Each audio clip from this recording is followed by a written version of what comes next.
Le Fonds des Nations Unies pour la population s'investit dans la prévention maximale des violences fixées sur l'approche genre. Le PNUD a animé un atelier de validation qui avait pour objectif de mettre en place des stratégies qui doivent empêcher la violence. Larding Mamba, Alexandre Kogé. Un phénomène récurrent et bien implanté dans la société gabonaise.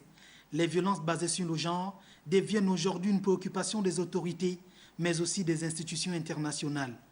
Ces violences se présentent sous diverses formes, notamment physiques, sexuelles et psychologiques. Maintenant qu'on a fait le diagnostic qu'il y a des violences, on a mis en œuvre une stratégie.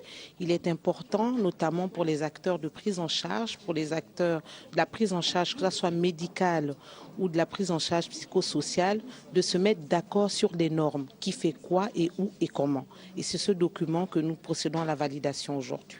Au Gabon, les chiffres sont plus ou moins inquiétants. En 2015, sur 10 personnes enquêtées, 7 ont déjà été victimes d'au moins une forme de violence. La question de la violence basée sur le genre est bien réelle au niveau de notre pays. Et cependant, contrairement à l'idée qu'on a, croire que c'est seulement les femmes qui en sont victimes, non. Les hommes aussi sont de plus en plus, même d'ailleurs, victimes de violences basées sur le genre. Et cela se voit à travers les chiffres sur les violences psychologiques. Donc l'enquête de 2015 montre que les hommes au Gabon sont ceux-là qui sont majoritairement victimes des violences psychologiques.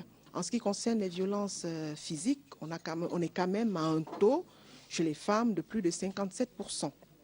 Fort de cette situation, le Fonds des Nations Unies pour la population a tenu un atelier de validation sur les procédures de violences basées sur le genre. Cet atelier, dont le but est d'assurer une prévention optimale et de mettre sur pied un document qui devrait répondre aux réalités du pays.